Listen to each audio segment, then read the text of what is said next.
ಹೆದರ್ಬೇಡಿ, ಈ ಮಂತ್ರಕ್ಕೆಲ್ಲ ಅದು ನಿಲ್ಲುವುದಿಲ್ಲ, ಸೀದಾ ಓಡ್ತದೆ. ದೊಡ್ಡ ವಿಷಯ ಅಂತ ಇಲ್ಲ.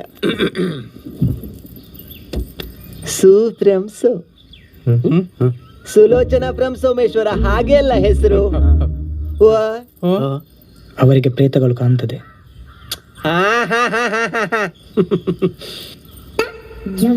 ಬೇಕು ಅಂತ ಬಂದದಲ್ಲ, ದಾರಿ ತಪ್ಪಿ ಬಂದದ್ದು. ಹೋಗ್ಲಿಕ್ಕೆ ಮನಸ್ಸುಂಟು. ಎಂತ ಎಂತ ಮಂಡೆ ಎಲ್ಲ ಹಚ್ಚಿದ ಅರ್ಥ ಆಯ್ತಾ?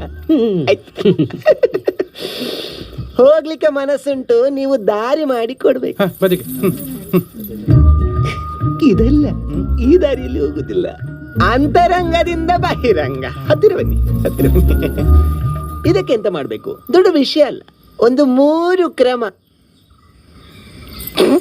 ಕ್ರಮ ಅಂದ ತಕ್ಷಣ ಅಮ್ಮನ ಮುಖ ಬಾಡಿ ದುಡ್ಡು ಖರ್ಚಾಗ್ತದೆ ಅಂತ.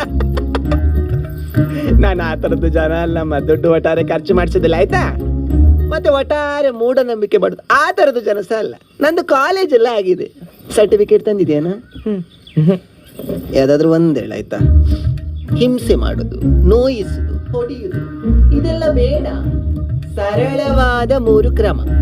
ಮೊದಲ ಕ್ರಮ ಹೇಳ್ತೇನೆ, ನೆನ್ಪಿಟ್ಕೊಳ್ಳಿ. ಬರೀ ಬರ್ಕೋತೀರಾ? ಬರ್ಕೊ. ಬರೀ ಕೆಸರು ತುಂಬಿದ ಗದ್ದೆಯಲ್ಲಿ ಆಗುವಂತಹ ಒಂದು ಗಿಡ, ಆ ಗಿಡದ ಗಡ್ಡೆಯ ಕಷಾಯ, ಅದನ್ನ ಕುಡಿಸ್ಬೇಕು. ವಾಂತಿಯಲ್ಲಿ ಪ್ರೇತ ಹೋಗ್ತದೆ, ಅಂತರಂಗದಿಂದ ಬಹಿರಂಗ. ಅದರಲ್ಲಿ ಸಹ ಹೋಗದಿದ್ರೆ ಒಂದು ದೇವರದೊಂದು 3 ಕಲ್ಲು ಬರ್ತದೆ, ಇಷ್ಟೇ ದೊಡ್ಡದು, 1-2 3 kg ಇರ್ತದೆ. ಅದಕ್ಕೆ ಹಗ್ಗ ಕಟ್ಟಿ, ಅದಕ್ಕೆ ಕಬ್ಬಿಣದ ಕೊಕ್ಕೆಯನ್ನು ಸಿಕ್ಕಿಸಿ ಬೆನ್ನಿಗೆ ಚುಚ್ಚಿನೇ ತಾಡಿಸ. ಅದರಲ್ಲಿ ಸಹ ಹೋಗದಿದ್ರೆ ನಿಮ್ಮೂರಿನ ದೇವಸ್ಥಾನ ಯಾವುದು? ಯಾವ್ದಾರು ಒಂದೇಳಿ. ಆ ದೇವಸ್ಥಾನದ ಮುಂದೆ ಗೆಂಡ ಸೇವೆ, ಅದರಲ್ಲಿ ಸಹ ಹೋಗದಿದ್ರೆ ಉರುಳ್ ಸೇವೆ, ಗೆಂಡದಲ್ಲಿ ಉರುಳ್ ಸೇವೆ.